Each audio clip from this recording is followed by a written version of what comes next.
and I got him talking about that conspiracy theory, and then I was like, hey, look at my eyes. That would be an interesting sight, a lizard on a bicycle. But so my right shoulder is disconnected now at the collarbone. ooh. The doctor told me, like, yeah, if you want, you could get a surgery to reconnect it. That's actually my main point with safety is that, you know, you've got these fast moving boats of steel and fiberglass or whatever. And my head caved in his windshield. And Wow. while it was happening, though, all I could think is, this is the softest thing I've ever gotten head trauma from. Flagrantly ignoring the rules, blowing through stop signs, disobeying all the rules. And, you know, I think that kind of gives bicyclists a bad name. Some of them, they'll start to realize the rules and the laws really disrespectful of me. So you know what? Fuck all that. I'm just gonna just blow through everything, and I'm doing the right thing because it's good for the environment. It's like,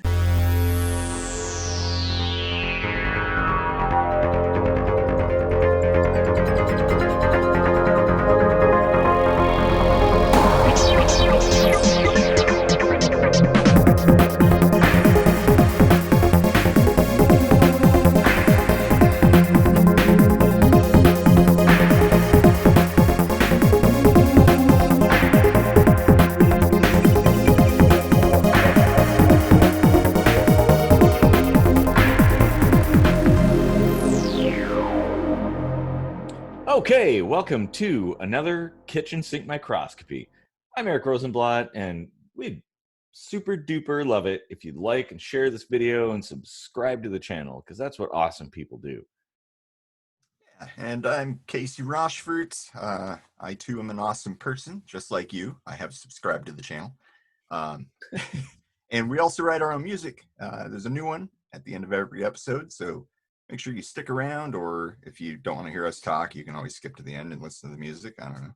But it's on iTunes and Spotify and all that good stuff, so check us out. We are inviting on a guest today to talk about Bicycles, yes. Yeah. This is Michael Faigenblum, an avid bicyclist to the point where he has not even gotten his driver's license. Is that still correct? Yep. I just turned 30. I never even got a learner's permit. Yeah, never driven a car once. Before we get into it, I just want to make sure anybody watching this knows, like, my path towards cycling and like the way that I ride and everything.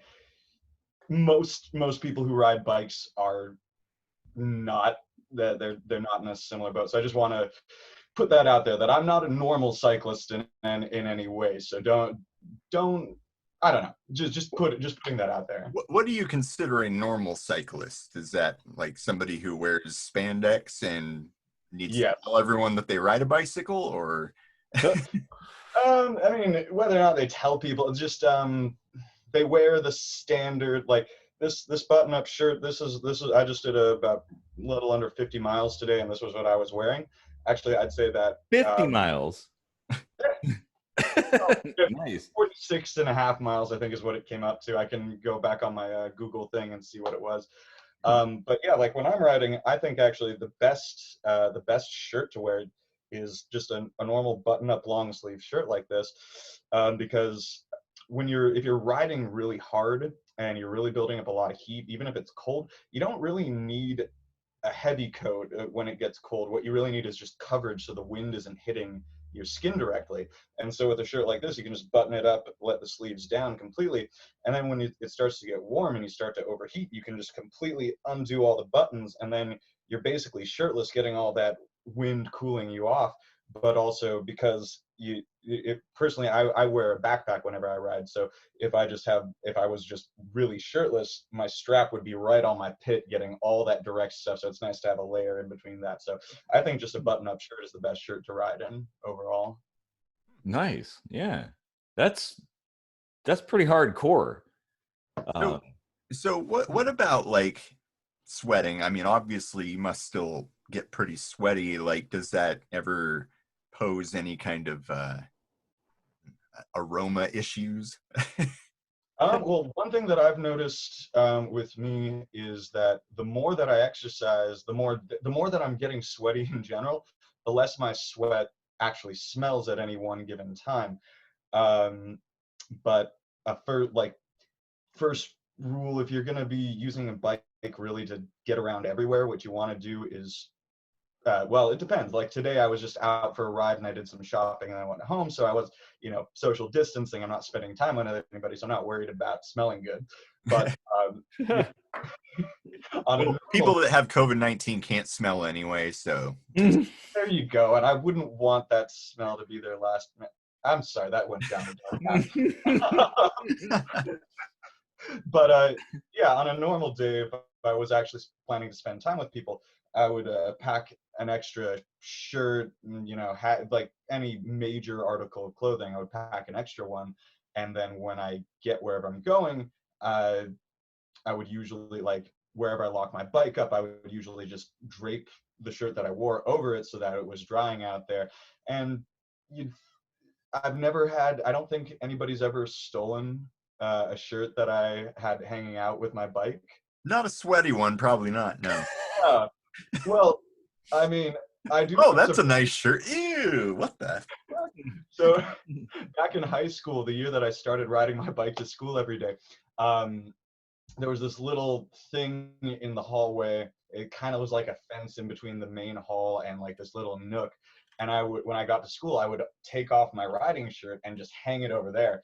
And eventually one of the kids in school was like, so why do you do that? And then he grabbed my shirt and he's like, why is it wet? And I was like, well, look outside, see how it's not raining. I rode my bike here. So yeah. And actually, that brings up an interesting point, because we all live in the Pacific Northwest. And I was thinking about like practicality, because I'm an avid scooter rider. I have like a leather jacket and a helmet and boots and all this stuff, and I get freaking cold even if it's not raining. So what's the practicality of like bicycling every day and commuting to work that way, like even if it's raining, because it's always raining here? How do you deal with that? For me, it's kind of a non-factor. Like, it is a bit more like, I see it's raining, like, I'm not going to enjoy this ride so much. But in terms of getting cold, I mean, my philosophy has always been like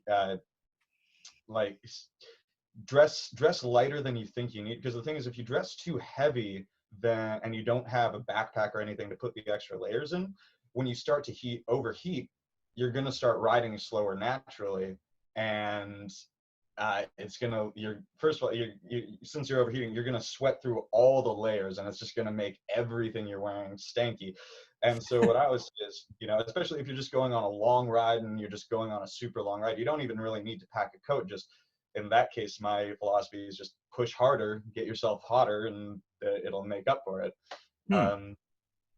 But so that really only works for longer rides. If you like, for right now, I live in the Central District and I work at the Space Needle. So when I'm going to work these days, 2 miles isn't really a whole lot of time to get the body heat building up. So if it was cold on a cold winter day like that, I'll probably wear a somewhat heavier coat. It really depends. When I'm coming home, it's all uphill, so the coat's coming off by about halfway home. But also, physiologically, I know I'm also kind of not very, very normal. I overheat and get sweaty a lot quicker when I start exercising. But if I'm standing still and doing nothing, I get cold way quicker than other people. So my internal like temperature calibration is really out of whack compared to most people, from what I've noticed. Do you think maybe that has something to do with, like, because you've been riding a bicycle as your main mode of transportation for a while? Yeah. Do you think maybe that's somehow changed your physiology? It's possible. I mean, Are you a lizard person? Oh, so interesting story on that case.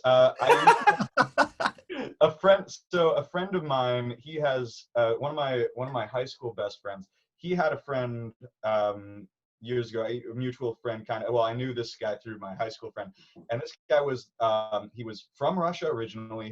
His mom got the two of them into Israel back when he was like a little kid, and then like back in like 2005 or something, they came to Seattle, and this guy's like crazy, in like the most stereotypical crazy intense Russian guy you've ever met, and he believed in a conspiracy theory.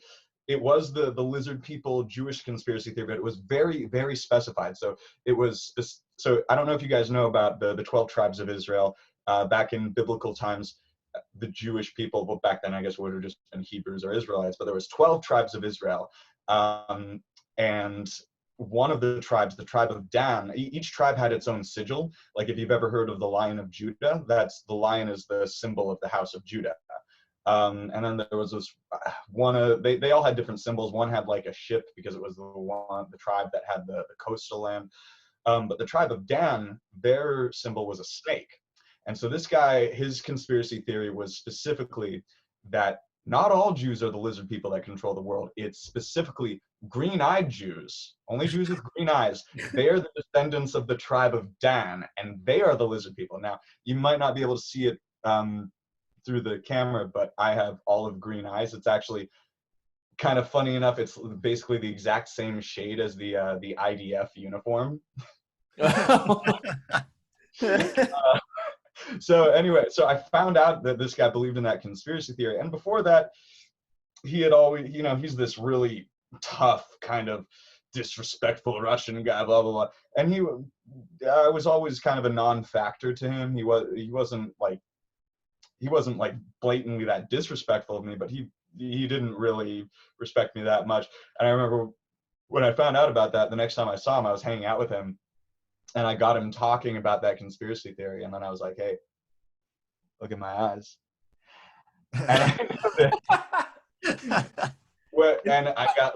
And I locked eyes with him, and I saw like this little like micro flash in his eyes with like, first it was fear, and then it was sort of like sort of I don't know, like caution. And then after that, he didn't seem to like me as much, but he was a lot more respectful. Huh. That's so pretty now that we've established that you're a lizard person. Absolutely. that happens to ride bicycles. That would be an interesting sight, a lizard on a bicycle.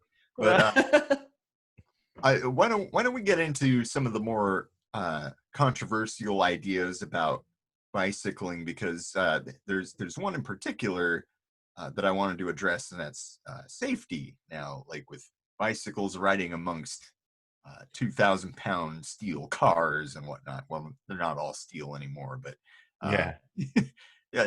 Fact of the matter is, if a car hits you, you could very easily die. But I happen to know you've been hit by cars on your bike, and I've lost count. Actually, I think it's at about 13 altogether right now. Wow, Jesus! Do you have any broken bones or anything like that? So I've got some scars here and there. Actually, one thing that I'm gonna say right off the bat, and we can get more into it later, but crashing, if you have an accident that's caused by something just static, staying still in the environment, and that's what causes your crash, at least in my experience, that causes way, way worse injuries than actually getting hit by a car. And we'll go into that in a second, but my two sort of long-term injuries are one from, I think it was April 21st, 2011. And I was running late for work, and I was going down East Lake, right where the University Bridge turns into East Lake, and I was booking it. I was about 15 minutes away from work, and I was about 8 minutes before my shift, so I was just booking it, and I was in the bike lane going faster than the cars going down that lane, and so I was just focused on going ahead, and I knew I had the right of way, but this lady in a PT Cruiser took a right without seeing me, and I almost dodged around her. But you know, the PT Cruiser has that weird, like the front wheels sort of like off on its own sort of. It's not like a normal car where it's just one straight line of the metal. It kind of like the metal goes in around the wheel. Anyway, so I tapped that. There's like wheel flares and stuff like that. Yeah. Yeah. So I tapped that. So I almost dodged around the car, but hit that with just the end. And so what happened is I went flying and rolling on the ground. And I think what happened was as I rolled, my backpack strap tugged really hard. So your shoulder connects at 2 points into your body. You got in the socket and then up at the collarbone. So my right shoulder is disconnected now at the collarbone. Ooh. The doctor told me, like, yeah, if you want, you could get a surgery to reconnect it. It'll take you about a year to heal. You're going to need a lot of physical therapy and such. And I was like, well, what if I don't? It's like, well, you're still going to need physical therapy, but you'll probably be better in a few months. And it's not really debilitating. It's just there's always going to be this little lump here. And the muscle above it's going to get sore more often because it's doing extra work to keep everything all together. And so, yeah, it still gets sore from time to time. But actually the worst injury that I've ever gotten on a bike, that was, well, first I got the injury and then a couple months, and it was starting to get better. And then a couple months later, I got hit by a car, and that sort of exacerbated it a bit. But the initial injury was actually from, the South Lake Union Trolley, as everybody loves, the slut, as everybody loves to call it. Last July, I was riding my bike, and my wheel got caught in the track. And so I sort of fell straight over to the side. Now I've fallen over to the side and gotten like all sorts of scars on my elbow before. But the thing is, the way that I fell in the past, what happened was, it was when it was really wet. And one thing that's really fun to do on a bike is to turn more with your weight than by turning the handlebar. And you use like sort of the placement of your head really changes what direction you're going to move.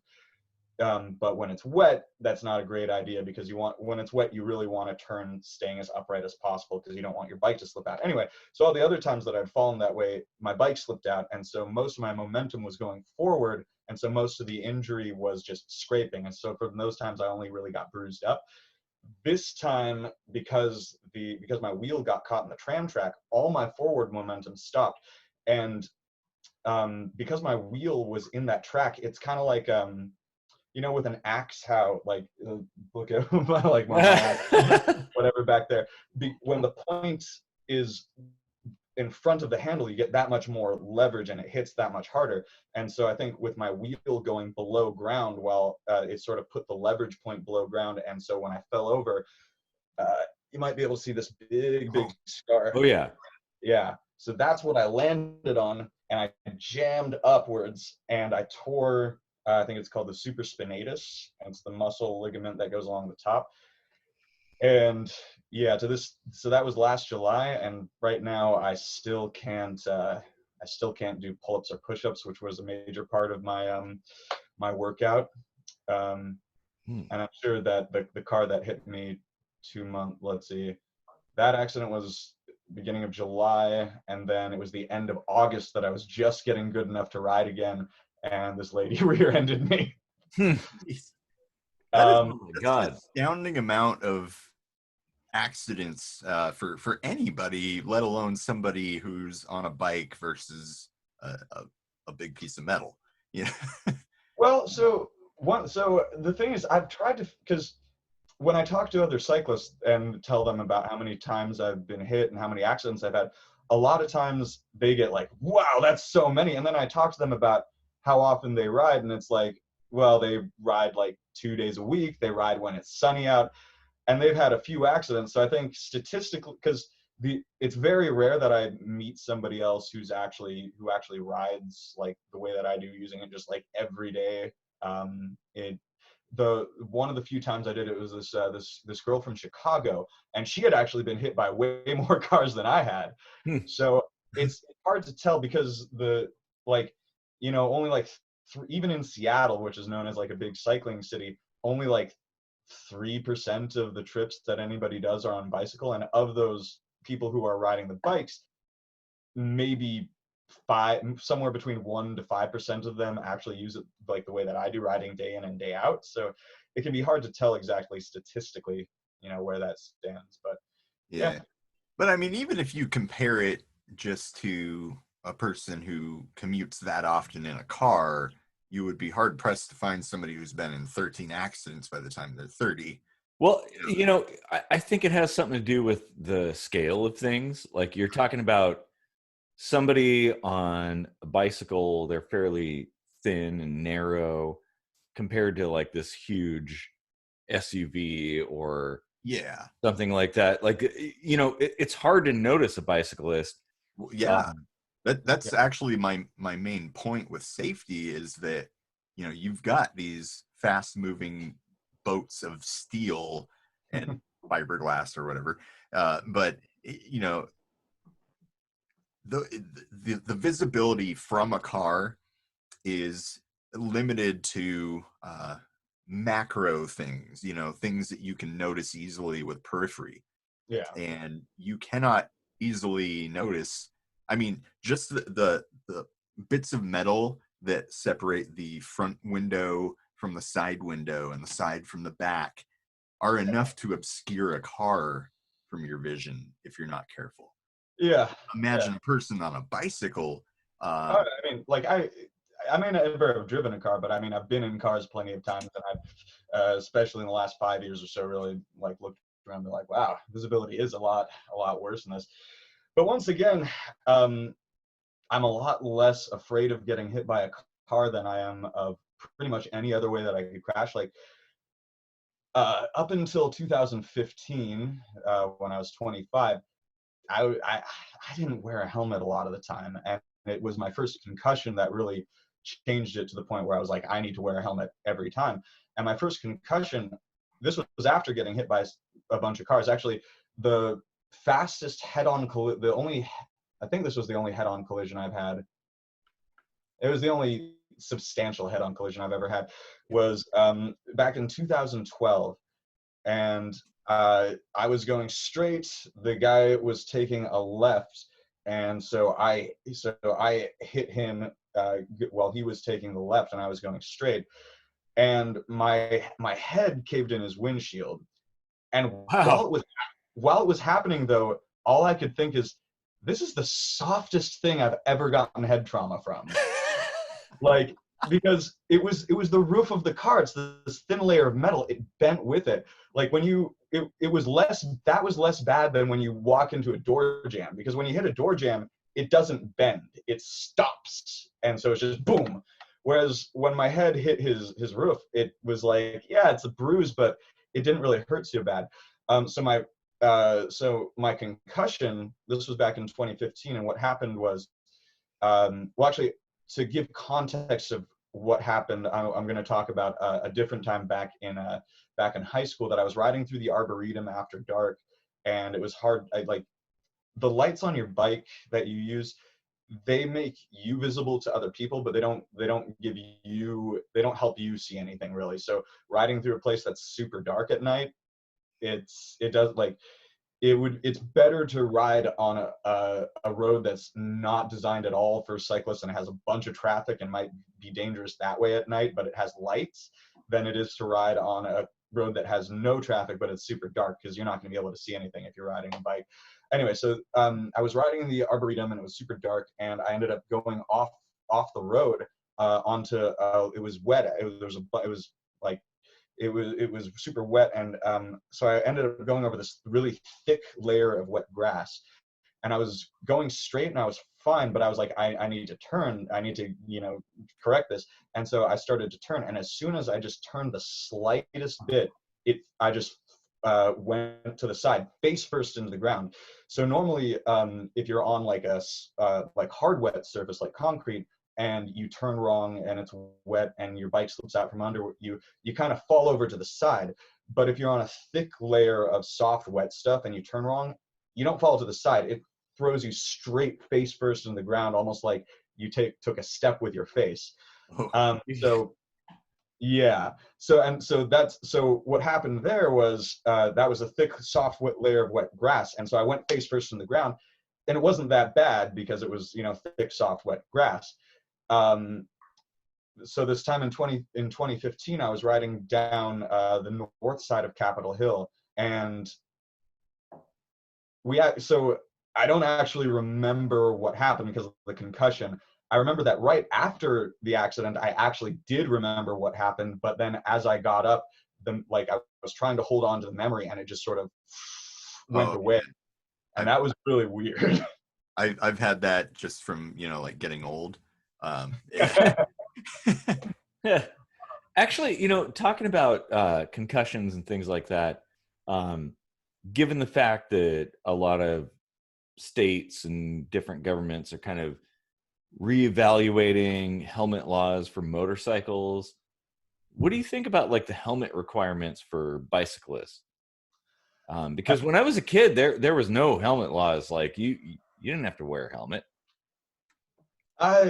So I heard that this was something that I read a long time ago, was talking about scooters and helmets in Italy, and their attitude was kind of like, you know, it's a much better idea to wear a helmet, but if people really don't want to, it's, you know, why force them? And actually, there was some research that I read like a number of years ago, and it was about helmet laws and safety in Australia.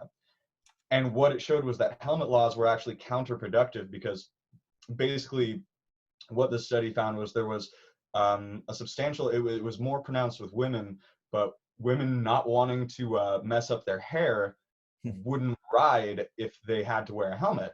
And the thing is, wearing a helmet does make you a lot safer, but a much more important factor when it comes to safety is how many people ride bikes. If you get more people riding bikes, it makes them more visible on the road. People are more used to dealing with it. People get more experience with riding. So it's actually requiring people to wear helmets, they found, was counterproductive, because it got a modest chunk of people who otherwise would have ridden to stop riding, and because there were less people less cyclists on the road, that made it more dangerous. So Yeah. anyway. And there's also the factor of you know, visibility and stuff like that. Like a helmet does protect your head, but it does obscure your view to some extent. I don't know about a bicycle helmet so much, though. Well, so Maybe. I'm not sponsored by this company. I just really like their product. I'm going to show you the bike helmet that I wear. This is by Torch Apparel, and you can see. So, Wow, nice. Yeah. Wow. Yeah. And you can change the modes. It's LED, so it actually, the battery life is a lot longer if you go blinking. It's got like a 6-hour battery life if you do solid lights, and then it's up to 36 hours if you do the blinking. So you really want to do the blinking. So this helmet's a lifesaver. And it doesn't look as dorky as other bike helmets. That's another thing that one thing that I don't like about normal cyclists is the way they dress looks so dorky. It looks so bad. And here's the thing is, as a cyclist, if you're really doing that as a lifestyle, you're promoting something that, I mean, like pretty much all governments want more people to be riding bikes because the health benefits, it cuts down on medical costs, and, you know, with global warming and everything, it's just most governments are trying to figure out ways to get more people to ride. And if you get on your bike and you look like such a dweeb, it's like, some people might be like, I would love to ride a bike, but if I have to look like that, no way. And That's a good point. Yeah. And that helmet looks like that's totally Daft Punk. That's awesome. I was thinking kind of like a Dalek or something, but Yeah. I've taken it. So sometimes I've met up with friends and we've gone into a club, and you turn on the blinking and it's like, you know, it's got a vibe. Oh, but I want to finish so that the concussion I got. So what seems most likely from looking at the physical evidence of what happened was, I was riding downhill and I went over a thick pile of wet leaves. And so the same thing happened as that time that I was riding over the grass, but instead of going face first into grass with soil underneath, I went over the thick pile of wet leaves. And so the same physical thing happened, but then underneath the wet leaves was concrete. And so I hit I don't think you can see on the camera, but I've got a little bald spot in my beard here. And so I went, badoom. I didn't actually hit my skull at all. It was all in my face. And yeah, so that was my first concussion. And so that's a big thing that when I look at a lot of new cyclists, like debris on the side of the road is way more dangerous to you as a cyclist than like if you ride a little further into the road and you know it's a smaller margin between you and the car. Well, the thing is, cars going your same direction.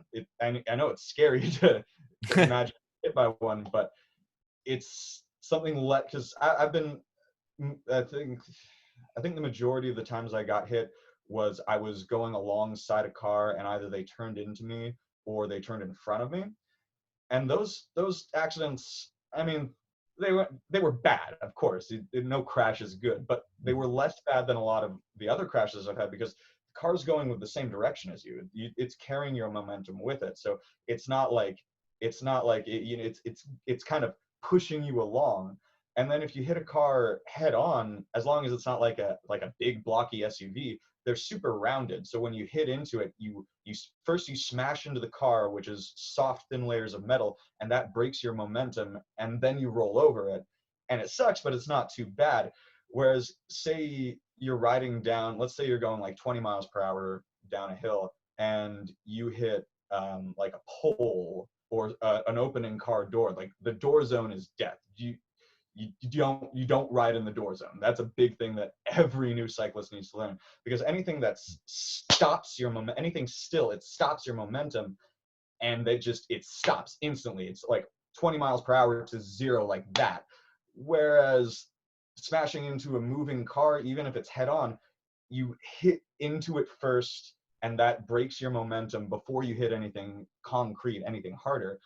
So that's so as an experienced cyclist, I'm way less afraid of cars than I am of a lot of other things. And another important difference is if you get hit by a car, you have to mess up, as the cyclist legally, you have to mess up really bad for it to legally be your fault. So you get hit by the car, it sucks, but you're not as badly injured as if you hit just something like hit a pole or something.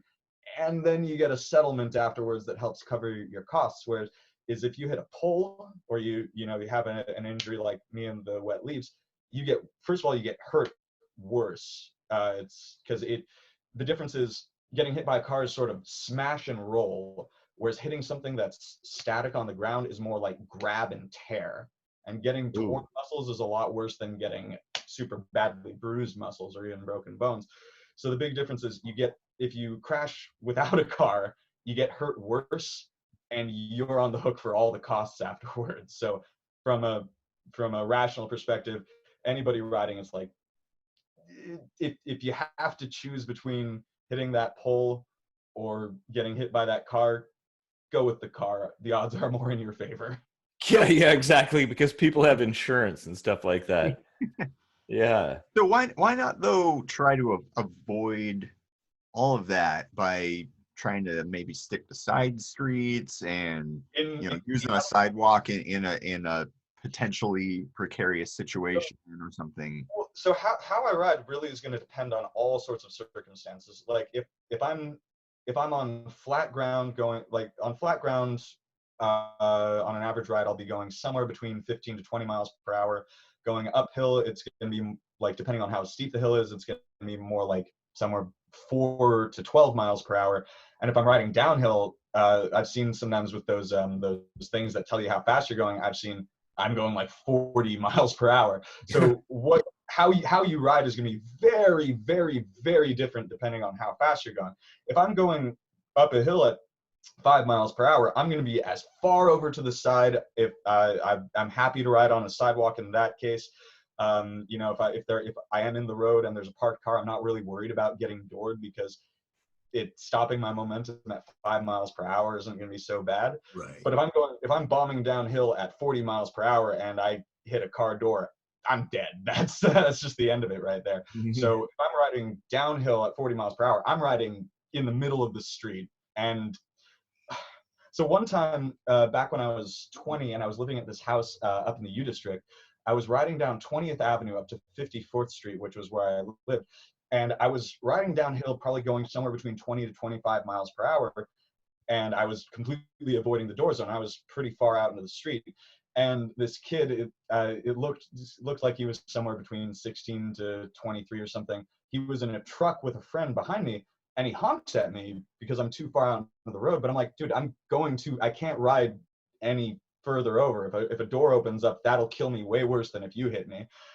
So this guy just tries to start passing me, but he didn't realize how fast I was going, so he couldn't actually pass me very fastly. He was sort of inching ahead of me, but this was a 2-lane road, so he was in the oncoming traffic lane. And as we got to the intersection from to our right, there was a car coming out, and he ended up broadsiding them. And I was like, if you had just a few seconds of patience, you would have been fine. And also, if you had just been a bit more like paid. One thing that I'll notice a lot is that drivers will see me, but because they're used to cyclists going a lot slower, they see me on a bicycle, and I guess something in their brain just says, oh, bicycle, they're not going that fast. And then they'll make a mistake, because as they start to go, they'll realize, oh, he's going like 25 miles per hour. And one thing that I will say is that so all the times I've been hit by cars that it was a big enough deal to get the law involved or do a settlement or anything, legally it was their fault. But at the same time, I do recognize that if I rode my bike slower, the accident wouldn't have happened, even though it was technically their fault. But the thing is, the way that I was gonna ask that is, like, you do have brakes. Couldn't you attenuate your speed so you're not going like crazy dangerous speeds down a hill?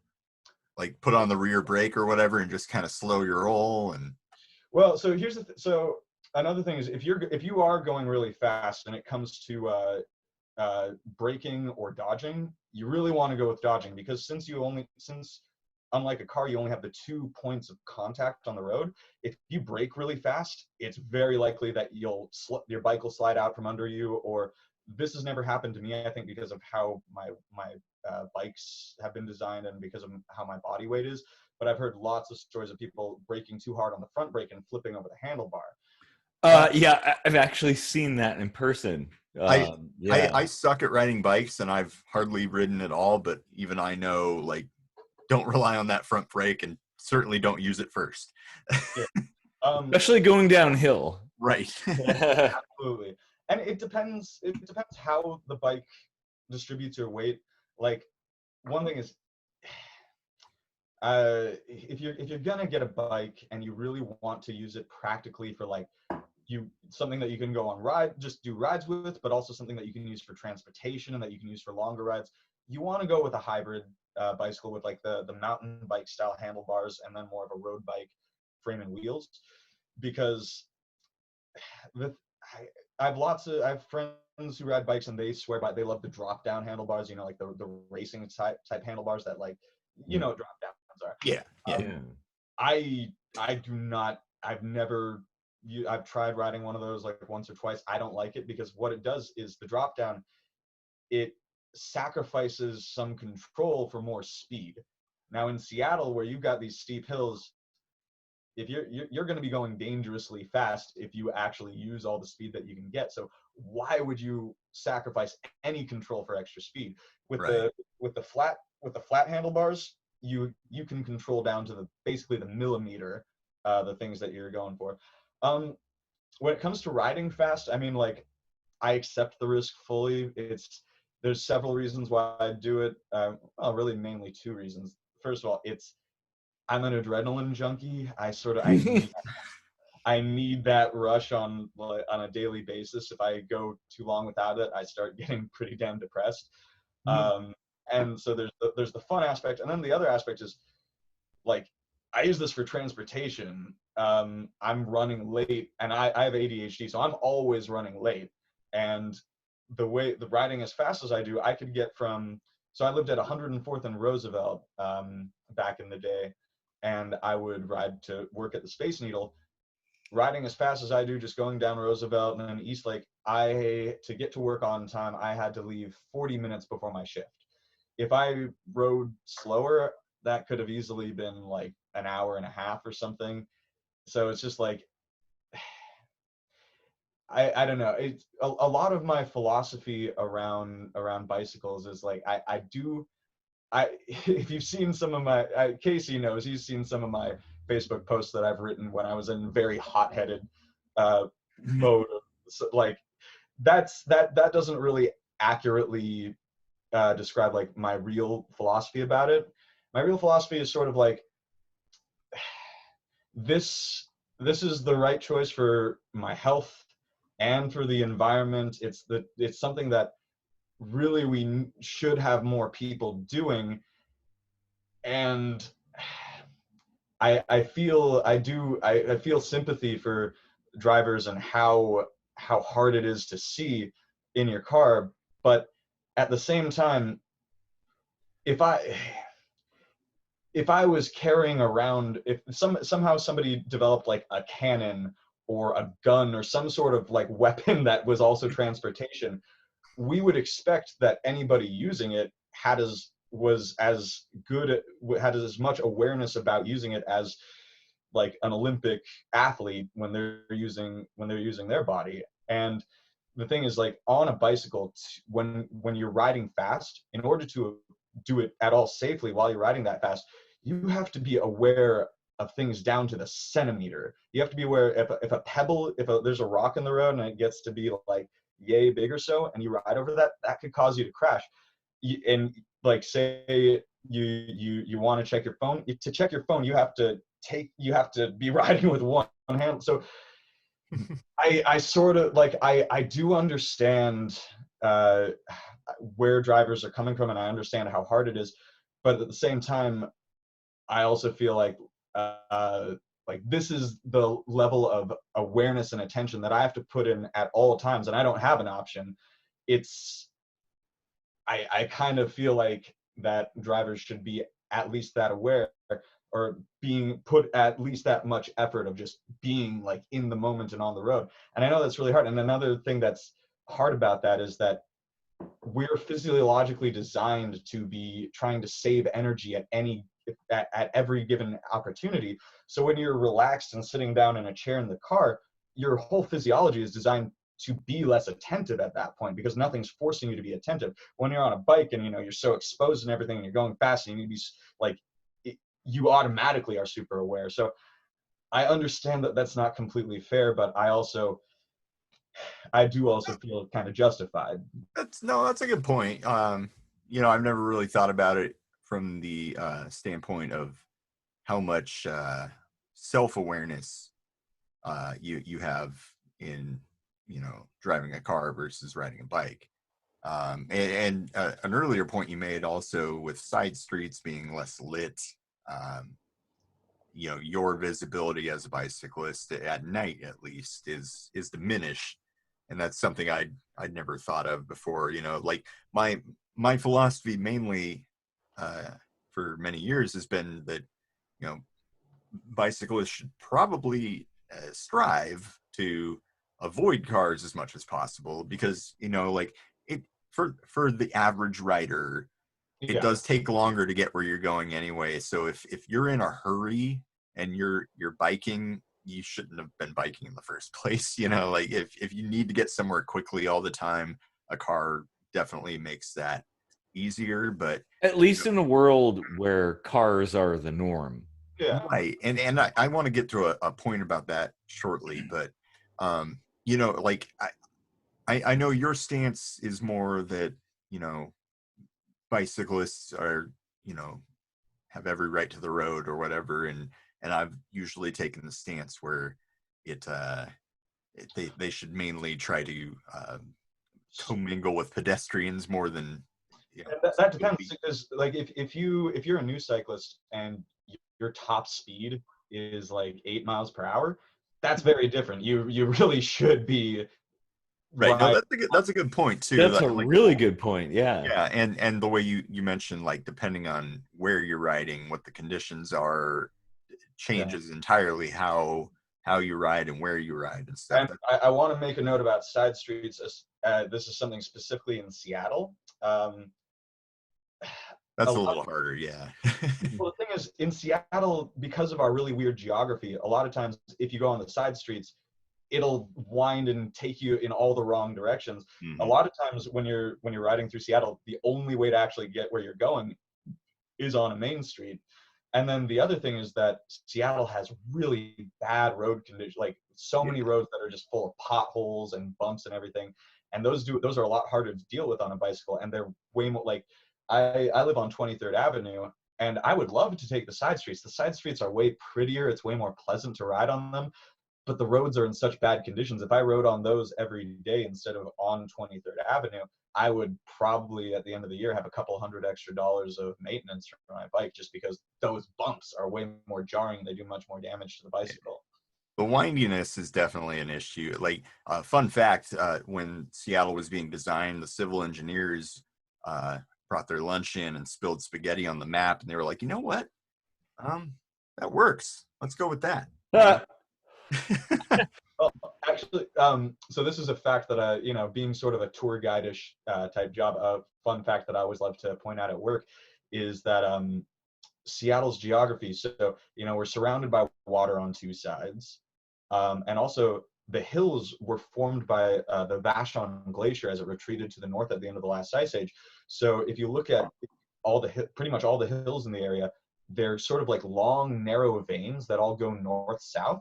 And that's why you'll notice that going up hills east-west in Seattle generally is a lot steeper. Like, it's a lot more dramatic to go east-west. And that's why, driving or riding from Ballard to like the U District can sometimes take longer than going from the U District down to Soto. That's just a little fun fact. So about the side street issue, we took a poll on our website, ksmvidcast.com. Now, this is the first time we've done something like this, so bear that in mind. But we asked viewers whether bikes belong on the roads, and the ones who said, of course they do, that clocked in at 0%. 0% said only when safe, and 0% said in the absence of a lane or sidewalk, and absolutely no one said stick to the sidewalk. So our study had a high confidence level of and an R-squared value of 1, mind you, with an error margin plus or minus 0. So no one gives a shit. I mean, so like I grew up in Northeast Seattle, right around Roosevelt High School, and I had a lot of friends in that area. So I spent a lot of time riding on like 35th Avenue. And I remember a couple years back, I saw these signs around 35th, and it was like business owners saying that like they were angry that the city was going to do, as part of their master bike plan, like these big bike lanes on 35th Avenue. And my thought was, I don't care. Bike lanes don't really affect where I ride it. I use my bike as, like, once again, as 100% of my transportation. So if I'm going somewhere, it doesn't matter whether or not they designed that area for me. I'm going through that place. If my only option is to ride on a big road with like big suit, like earlier today, I was riding down in Kent, and I went to Winco and I got a bunch of food, and there was too much in my bag to actually carry on a long ride back. So I looked up the nearest park, and it was up this hill, and I started going up the hill, and I realized this road is basically a freeway. It's not legally, but basically it was like 40-mile-per-hour speed limit. Cars were passing me with like giving me no space, like by 3 inches. I was like, I actually might die in the next like 2 minutes. But at the same time, it's like I'm going to that park, and they didn't give any other road. So I mean, if you don't want me riding on that, you got to give me the same option to get where I'm going as the drivers do. I'm not going to not go somewhere just because that city doesn't like cyclists. Yeah. Got to give you props for that. That's so pretty awesome. It's selective brain damage. Don't worry about it. I gotta say, when you said the softest brain trauma you've ever had, that's got to be like our best soundbite ever. Like that's... Well, I'll throw it in the intro. Don't worry. If you can find some way to sample it and then use it in like a rap song later, feel free. Oh, yeah, totally. Now about like accommodating roads for bicyclists. What do you think about licensing bicyclists? You know, I'm not. My opposition to that would mostly come from how would you do it? How would you enforce it? I remember seeing recently that there was this guy in, I think, some West African country managed to make like a fully functional bicycle out of cardboard. How are like you could try to do regulations around bicycles, but there's so the equipment required to make them is so much less that it would be really easy to get around that anyway. Well, not so much regulating how they're made, but just like a little itty bitty license plate or whatever. Like bicycle tabs. Yeah, your serial number is registered, so there's like, if your bike gets stolen, there's maybe a better chance of finding it, unless it gets chop shopped or something. But I mean, I'm not necessarily all that like I do have a bit like I will say I do have a slight instinct towards some defensiveness there, but for the most part, really I don't think it's really that it's like that morally objectionable to do that. I think it'd just be really hard to actually do and enforce in practice. But maybe they could. I mean, it might be hard to enforce, but like, let me ask you this: if you on a bicycle run a red light right now, which is illegal and dangerous, how are you held culpable for that? So, if somebody calls it in, well, how do you identify it without some kind of license plate? There's a dude on a bike. I don't know. Yeah. This is something that I think is really important to go into, is that a lot of the rules of the road were clearly not designed by somebody who has any experience riding a bike, and they were not designed with any respect for what it takes to actually ride a bike. So like one thing, coming to a red light, actually there are many cases where running that red light is safer than not. So say you come up to a red light and there's like 20 cars behind you, sitting right behind you in the same lane going the same direction as you, but then you look perpendicular, there's no cars coming. It's a lot starting your acceleration at the same time as all those cars behind you is actually going to be a lot more dangerous than there's no cars coming in front of you. It's safer for you to go through that red light so that once they start going, you're already ahead of them. They can see you a ways off. That's another. So one of the things about like why I think a lot of people who start riding don't actually ever they don't keep with it and they don't really get to that expert level is because you can't to really be a functional commuter cyclist and get where you're going fast but also safe. You can't just flagrantly break the rules. Like you can't just run through red lights without looking. But you also, if you obey all the rules exactly as they're written, first of all, you're not going to be really able to use it as transportation. It's going to slow you down way too much. And also there are certain cases where it's actually dangerous. So the main way that I treat riding a bicycle is, imagine like, so I don't know if you've heard about like certain cities in, I think mostly like the Netherlands and like other Western European countries where they've tried getting rid of all stoplights and signage and everything. And so it's just, you're on just a road. And what they found is traffic fatalities and accidents went super down because people, instead of relying on the signs and the lights to tell them that they're doing things right, actually had to rely just on their awareness. Yep. Another thing was that people ended up driving slower because they were less confident without a sign telling them how fast they could go. So that's actually kind of like all-way intersections with no stop signs and stuff. I've seen those, like videos of those, and people just kind of weave around each other and go slow. And yeah. And I'm not providing any legal advice. If you end up getting in trouble with the law, it's not my fault. I don't know if that actually works, but the way that I ride generally is that I treat it as if there are no signs, there are no lights. All I'm concerned about is not being a dick to the other people on the road, being fair to them, and watching out for my safety and making sure that I get around fast. So like if I'm breaking a rule, but like say you come to a red light and there's cars coming from your left and cars coming from your right, and so these cars come and as they pass you slip behind them, and the other cars are coming from the other direction, and then you do a U-turn and slip behind them. Well, I think because you did the U-turn and you weren't actually just running the red light, that might actually make it legal. But even if it is illegal, in the end of the day, you didn't really put yourself in danger. You didn't get in the way of anybody who had the right of way. So I don't think morally you're really in the wrong. I think I have seen, and here's the thing, I don't like most cyclists that I see on the road, because either they just are they're way too by the books and super nerdy, and but I've also seen cyclists who just ran through red lights without looking, and like cars had to like honk and stop, and it's like, that you're just being a jerk. Right. Yeah, your example, you stopped and assessed the situation and then went, and it's like, well, I could justify doing that in a car. You know, if you're in a hurry and there's no one coming, there's no one coming. So, yeah. I mean, morality and the law are not even remotely related. And another thing is, I mean, I don't know about for the ones who do flagrantly break the law and are is it okay if I swear? You guys? Oh yeah. Oh yeah. Go ahead. Yeah, for the ones who are just assholes flagrantly breaking the law, I don't even know how likely it is that they're gonna see a problem, like they're gonna have a run-in with the law.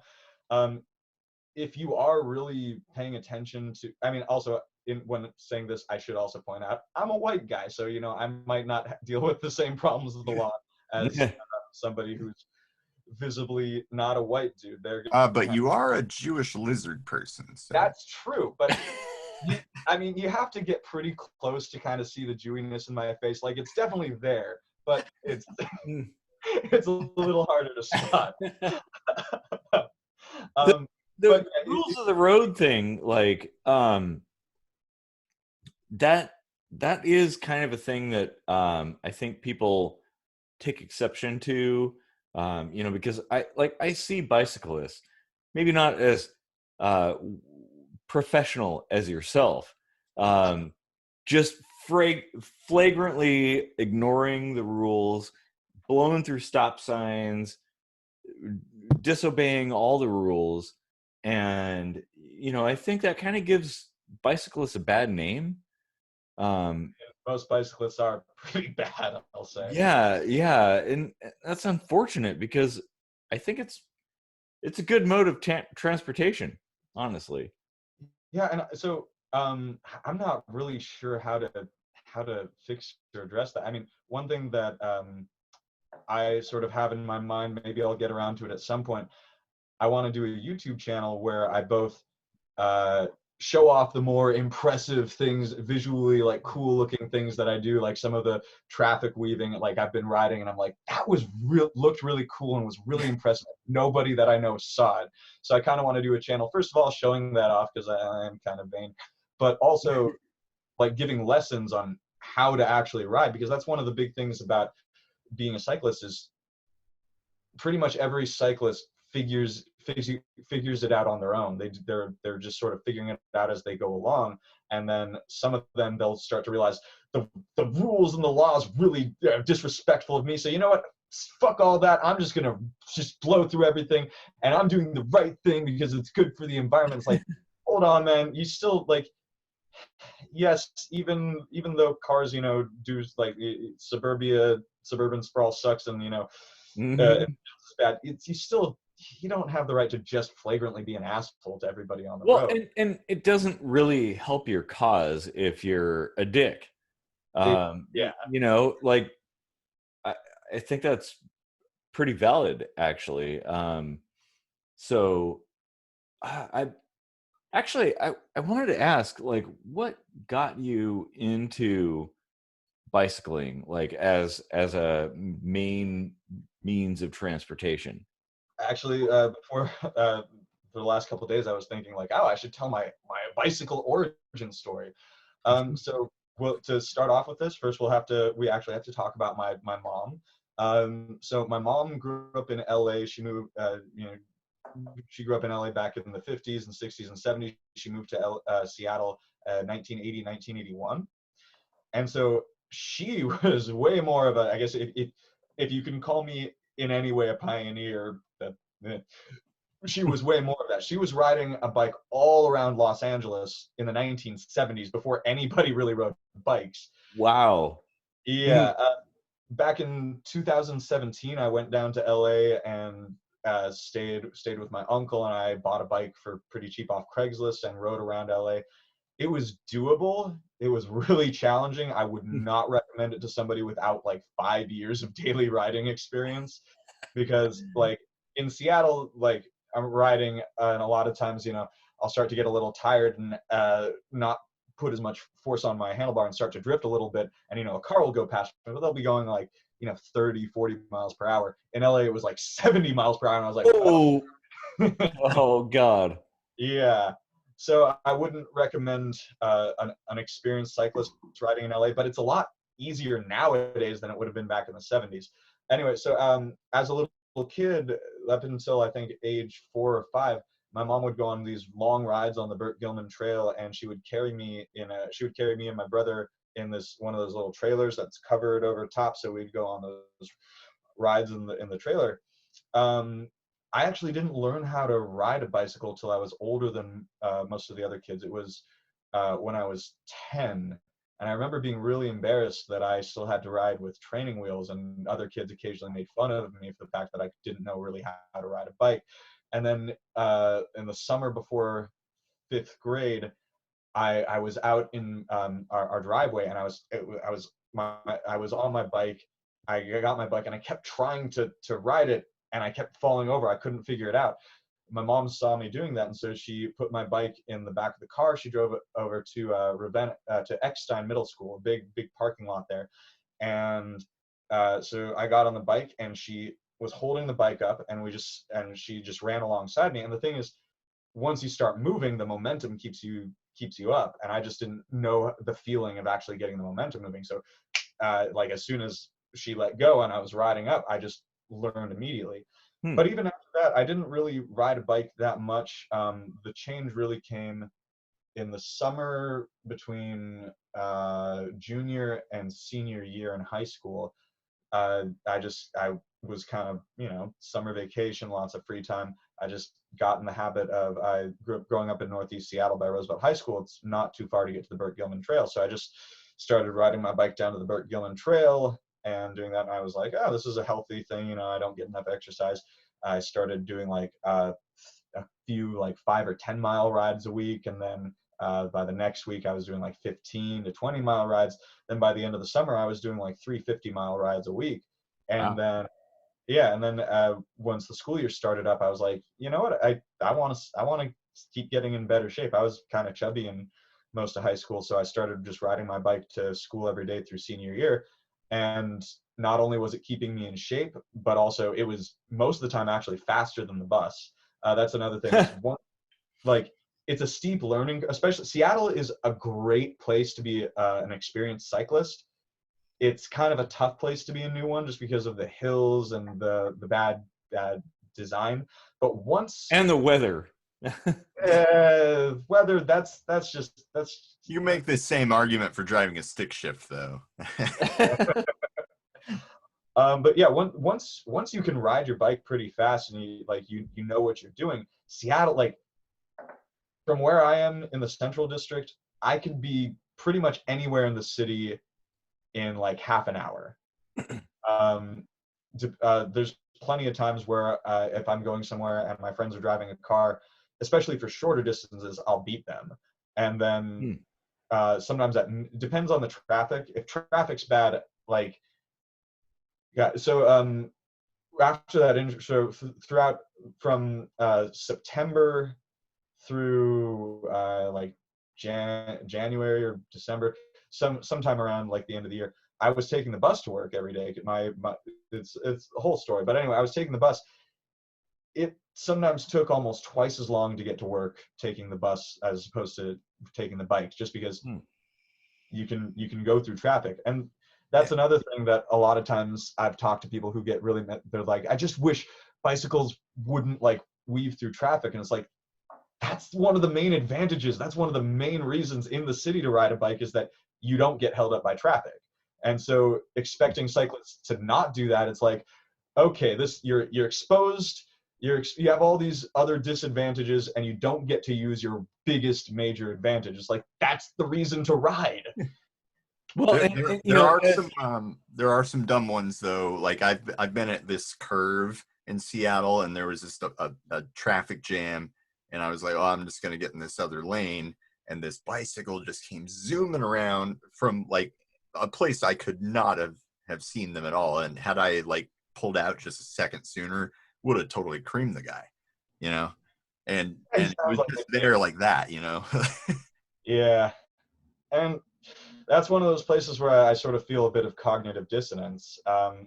There, I've never had an accident while weaving like that, but one time I did sort of come a bit close. I was going down just before the Montlake Cut, coming from the Central District, and it was a bit dark and wet and rainy. And when you get to the bottom of 23rd, a lot of times these, especially now, like traffic is like just a standstill there. So I get down to the bottom, and at that point I'm just riding. I'm in between the two lanes, just kind of going through. And this guy in an SUV starts turning. He didn't signal, and he just starts turning. I just kind of went around him, and it was fine. But yeah, I don't know. And anyway, oh yeah, so I started riding my bike every day, and one of the things why I ended up never just never driving a car was this was senior year. A lot of my friends started driving, and I just sort of I started like watching them as they were driving, and I was like, when they're driving, they just seem super angry and on edge, and it doesn't look fun at all. Parking looks like a nightmare. Talking about like dealing with insurance and tests and paperwork. I was like, that sounds like way more of a headache than just riding a bike 20 miles. Yeah, it's totally a huge headache, by the way. Yeah. And I don't like dealing with paperwork. I'm super afraid of liability, and like once again, I'm an adrenaline junkie, and I get the feeling that if I started driving a car, I would probably drive as aggressively as I ride, and that just I don't like that idea. And there's been several times where I've had a dream that it's my first time driving, and I like plow into a family of 5 crossing the street, and I'm like, I just don't want to take that risk. I'm perfectly fine risking smashing my face into the sidewalk and being a cripple, but it's way scarier to deal with being responsible for somebody else's life. So it was just I think you're in the minority as far as Yeah, you know, that's a concerned. good philosophy to have, though. And I hope this episode will be kind of a testament to other bicyclists to be a little bit more mindful. You know, it's when you say share the road, it does mean share. You know, it means you have to work with the cars as much as they have to work with you. absolutely. So, yeah, that's definitely a good outlook. I'll say this, like I've spent years being very bitter toward bicyclists, but I think in this conversation you've made so many good points that you've actually changed my mind, which comes at a good time because, you know, I'm about to run for governor, and I may have made your life hell otherwise. So beautiful. Yeah, I mean that's what. So if I do get this YouTube channel together and start doing lessons, I mean, hopefully that'll help change the culture a bit. I do know what the show is going to be called. Originally, I read this. Knut Berger in Crosscut had this article about cyclists back at the turn of the century, and it was so back then in the late 1800s, early 1900s, Seattle was more of a bicycling city than it is today, and cyclists were called wheelmen. And the ones who rode super fast were called scorchers. Nice. And so I was like, oh, I should call, since I'm from Seattle, I'm an old Seattleite, we're kind of rare these days. So I was like, I'll call the channel Old Seattle Scorcher. And I was like, that doesn't sound very good. Then I was like, Seattle Scorcher, nah, doesn't. Actually, I talked to a director, a theater director that I've worked with a bunch, and he was like, it's not, like maybe Scorcher or something. And I realized a few years ago, I was in this show up on, and we were rehearsing at this place on 35th, and this was right after, like a year or two after I got the big lit up helmet. And you know, I'm I'm short, but I'm kind of like broad shouldered. I take I'm a pretty big guy. And I get into the house and where we're doing the rehearsal, and there was a couple of old ladies who were like helping out with the show. And at some point, like they saw my helmet or something, and they recognized me. And they're like, "Oh, you're the bicycle monster!" And I was like, and now thinking about it, like that would be a great name for the channel, the Bicycle Monster. Nice. So, No, I so didn't know you were planning to do a YouTube show. That reminded me. Aren't you also doing a podcast with Powers, who's also been on the show before? yes, hopefully that'll be out at some point. We're pretty soon getting to be about a year late for the release.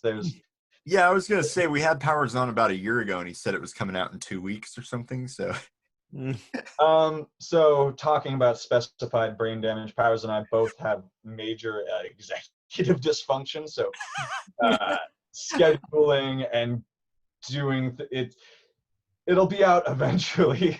I don't want to make any guarantees at this point, but it'll be out at some point soon, hopefully. And I had something I wanted to say, but that's my brain. There you go. you left it on that windshield. Actually, so if you go onto YouTube and you type in March 15th, 2012, 6:57 a.m. The one that's kind of dark and a little grainy, but shows a car. That's actually a video that I took of the car that I just hit right afterwards, because I was very impressed with how much damage I did to the car. I was like, I need to get a video of this. Nice. So I just out of curiosity, would you recommend bicycle riding as a way of life to other people, like as kind of a last thought on the way out? Absolutely. I think, like, and here's the thing, a lot of the most inconvenient and hard to deal with things about being an everyday cyclist really just comes from the fact that other people don't do it. Like, I got in this Facebook argument, I posted something when I was really angry, and it turned into this whole Facebook. It was a complete shit show.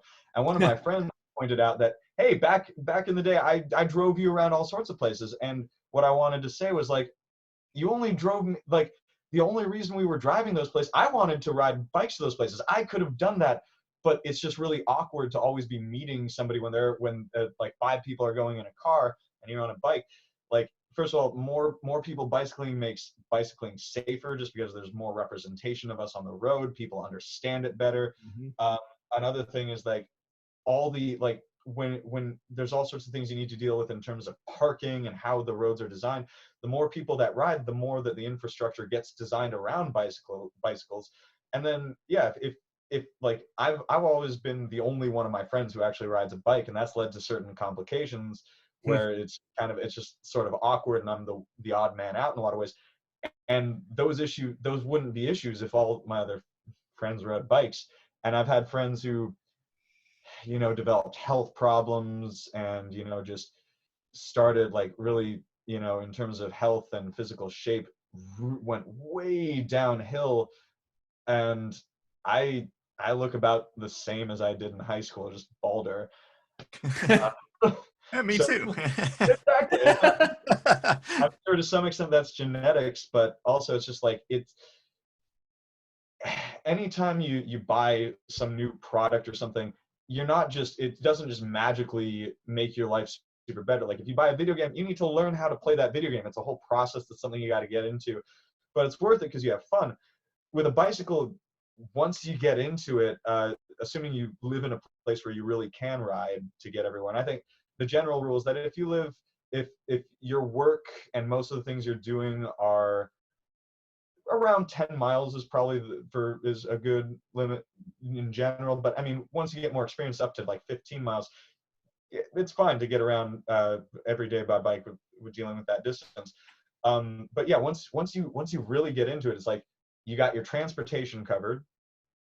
and in a city, especially city like Seattle, where one reason that I never got into driving was back in 2006 saw how bad the traffic was. It's 10 times worse now. Oh, So yeah. That's crazy. Yeah. Like, okay, so I live 30 miles from work. Right now with the COVID-19 stuff, it's like no time whatsoever, but it's intractable. Like, I have to get up at 4 a.m. to make sure my commute is relatively nominal.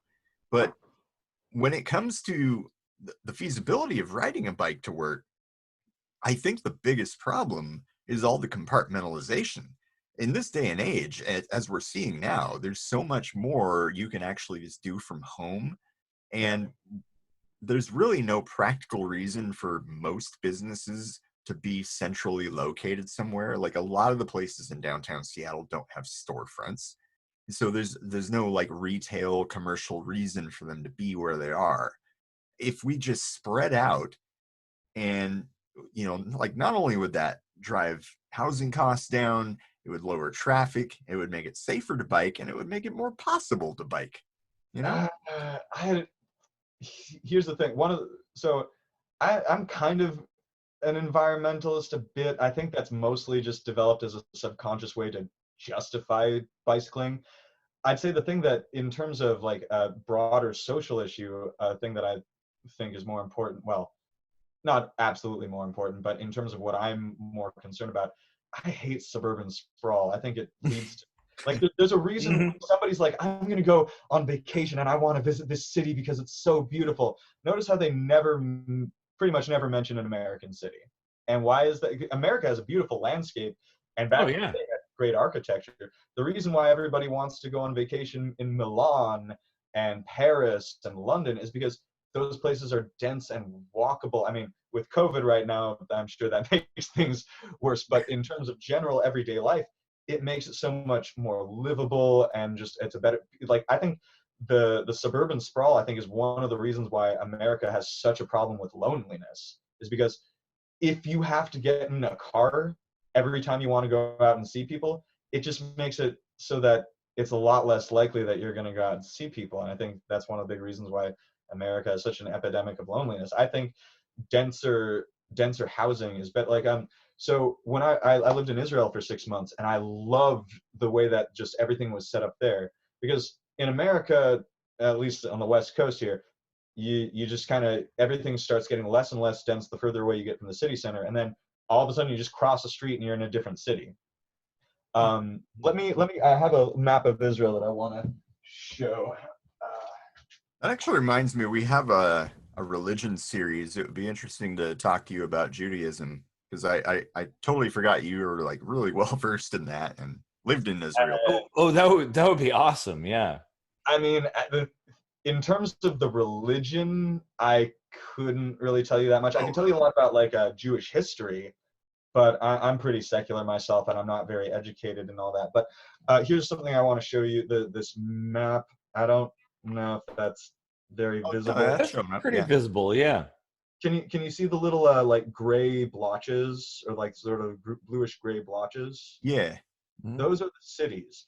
So just for reference in terms of size, if you see the Gaza Strip over here, the Gaza Strip is the exact same size as the city limits of Seattle. So just keep that in mind. Wow. So you can see that the cities are way denser. Seattle has a population density of like 8,000 per square mile. That's roughly the population density of most of the small towns in Israel. Tel Aviv is like 22,000 per square mile. Jerusalem is about 17,000 per square mile. But so in Israel, the cities are super dense and windy, and it's here's one way to put it. But the cities are super dense and windy, but like a city's actually a spot. Like, it doesn't just bleed out into nothing. Like, if you're in Jerusalem or Beersheba, it's like a circle in the middle of the landscape is the built-up city area. And if you just say start biking in one direction, eventually after a couple miles, you'll hit the edge of the city where it's just undeveloped land, and you're going to have to go around the circumference until you find the road out of the city. And the way that Israel's designed like that, it made it, as a cyclist, it was super nice because, so I interned at a museum at the north end of Tel Aviv, and my apartment was in the south end of Tel Aviv. it took, the one time I took the bus, it took more than twice as long to get to my internship, just because the traffic was so bad. And that was just super normal. But it took less time to bus the 50 miles from Tel Aviv to Jerusalem than it did to bus the 6 miles from South Tel Aviv to North Tel Aviv, because the traffic in between cities, it gets bad sometimes, but not nearly as bad as the freeways in America tend to. So as a cyclist, it was super great, because once you're in a city, the cities are super dense. The biggest cities are about 3 miles by basically a circle that's 3 miles by 3 miles if you go across the diameter. And so once you're in a city on bicycle, you can be anywhere in the city in about 15 minutes, really, if you ride somewhat fast. And then if you want to go from one city to another, you just catch a bus and you throw your bike. Their buses are more like Greyhound buses, and so you just throw it in the bus. And so I was living in Tel Aviv, and I would visit my family over in Jerusalem, and it was just super easy. Like, I would ride my bike all around Tel Aviv. If I was going to go to Jerusalem, throw my bike in the bus, and then once I got to Jerusalem, everything in Jerusalem was 15 minutes away by bicycle. I think that's a great way to design cities and country. And I know it's tough to move America in that direction, but I think that's a better way to go. It's more equal. Well, yeah, I think our property prices kind of keep it from being practical here, but I don't know how it is. And the scale of things is kind of a problem as well. Mm-hmm. Well, I mean, another thing is, think about the American lifestyles. I firmly believe that in the future, the modern American lifestyle of having a super big house and driving, 20 miles to get everywhere, I think that's going to be one of the shortest lived lifestyles in all of history. And it's going to be remembered as one of the stupidest decisions that any culture ever made. As there's a great book called The Geography of Nowhere, and it talks about how suburbia developed in America. And a lot of it was some pretty shady stuff that was done by concrete and rubber manufacturers and car manufacturers, actually. So, God, we're running it. We've been talking for too long. But anyway. We could totally go.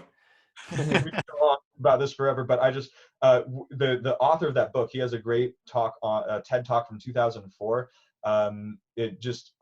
It's called How Bad Architecture Ruined American Cities. And he calls suburbia, one thing he calls it is a technosis externality clusterfuck. And he also calls it the greatest misallocation of resources in human history. And I think that's absolutely right. Suburbia, it's ugly. It's not a pleasant place to spend time as a human being. It creates an unhealthy, very lonely lifestyle. And I just think, all the environmental reasons, which are major, put those aside. And I think it's just,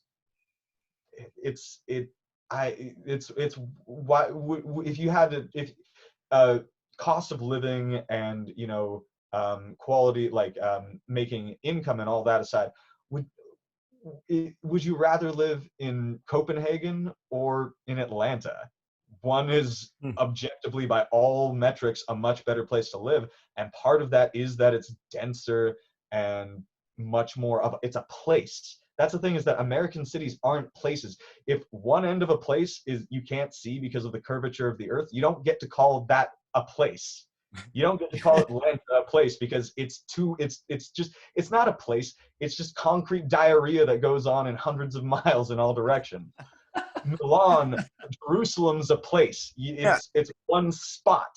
That's a place. What I'm talking about more is like making, rather than giant cities, just more small towns spread further out, so that there's like smaller compartments, basically just sprawled, so there's less reason to go as far, but it's not entirely out of the realm of possibility to branch out that far either. Here's something that I would like to see is more genuine small towns. Like if you've ever been to like Laconia, Washington, like that's a real small town. It's 1,000 people, and it's got a population density of 1,000 people per square mile. It's actually like it's actually relatively dense, but it's a small town. Whereas if you go out to like Gold Bar, it's a strip mall, and then it's not it's not a town, it's a place. It's just they drew lines. It's just a bunch of sprawled out individual houses, and then they drew a line and said, "This is the city of Gold Bar." And I think genuine small towns, I absolutely love genuine small towns. And that fits into the framework of, you can walk and bike everywhere there. And then if you want to go to another city, it would be really easy to design a mass transit system around that.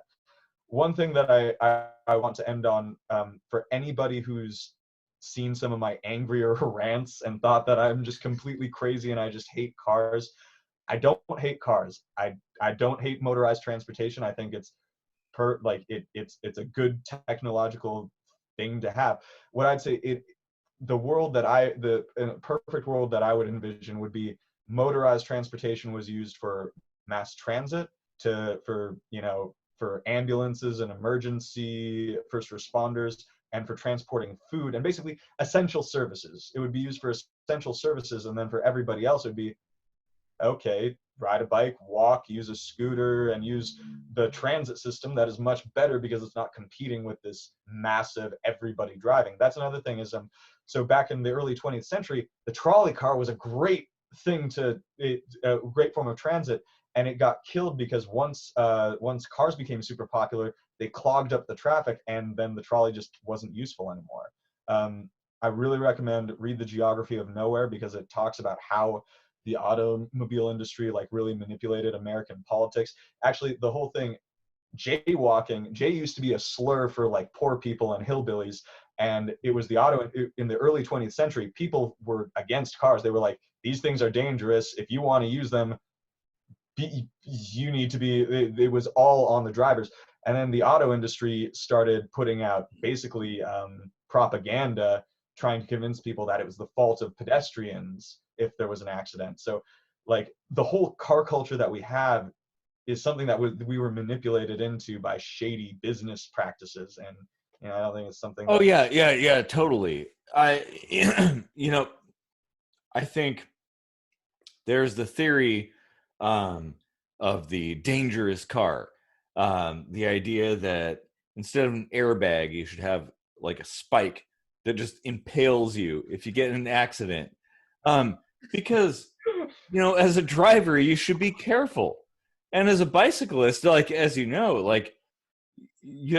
you're out there, you have no defense, and maybe all the safety features of cars have made people a little too complacent, a little too cautious, and so a little bit of danger might actually be beneficial. It makes everything more fun. Every time I'm about to hop on my bike, and people are always like, stay safe. And I always say, I'll be as safe as I need to. More safe than, you want to be safe, but if you're more safe than you have to be, that's boring. Come on, man. Yeah. And for anybody who's driving a car who sees a bicyclist, you gotta hey, you gotta respect that. And that's, so I know I'm being a dick and interrupting you guys, but that's another thing that I'd say, as a cyclist, between hatred and respect, respect is much more important than liking. If you really think about it, when it comes down to whether or not somebody's willing to kill somebody else or let them die, oftentimes it's less about whether or not they like them, and it's a lot more about how much they respect them. I've never been hit by a car it was somebody angry and they just decided, fuck this guy, I'm gonna hit him. That's never happened to me. All the times that I've been hit, it was either they didn't see me, or they didn't respect what was going on. They didn't have respect for where I was going. They didn't have respect for the fact that I was fat, that I was going about the same speed as the cars.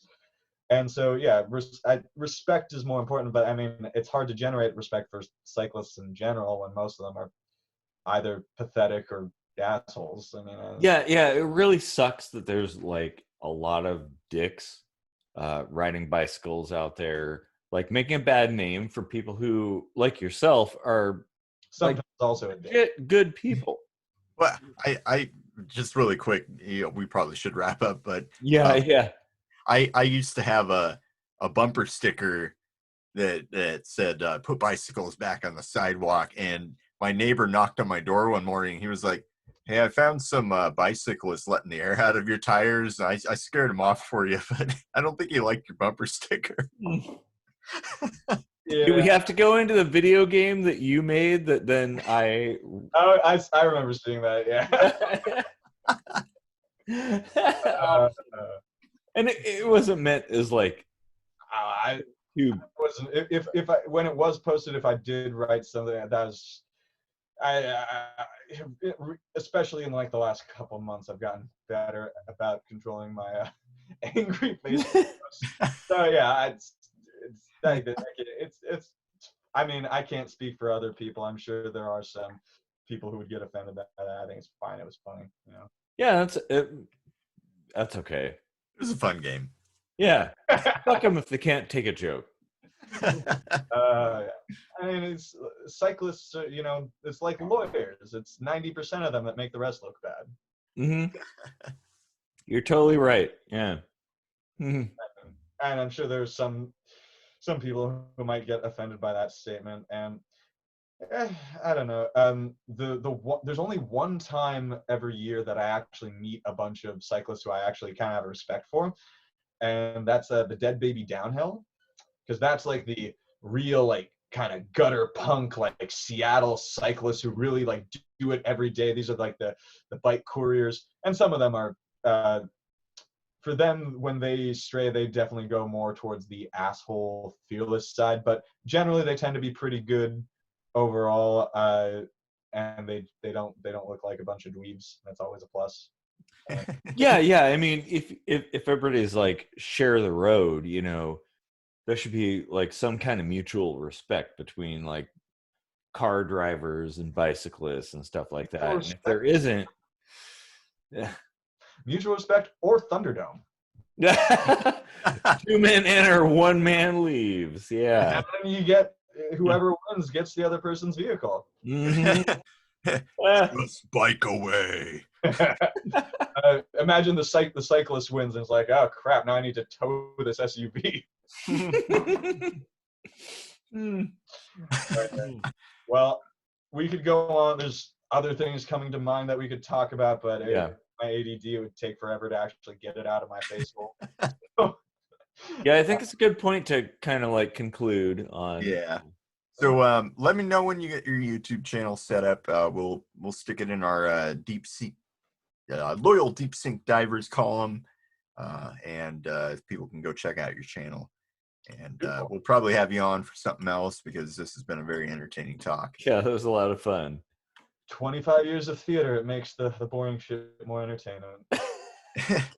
And of all of our guests on this show, I think you've probably got the best haircut. So yeah. Hey, a tiny bit of bias right there, maybe? Hey, we are the Bald Beautiful brothers, you know. That's right. Well, Patrick Stewart was voted the sexiest man on TV. I mean, died that one time. Yes, for the sake of the future of all mankind, I will have a shaved head. Yeah, I mean, It's more Sean Connery, I guess. when I had hair. That's probably because I was a teenager when I had hair, so, you know. All right. Well, thank you very much, Michael, for deep sink diving with us. And, if anyone is still awake, be sure to stick around for the song. Well, thank you guys. Thank you for having me. I had a great time. Yeah. All right. Have a good night, everybody.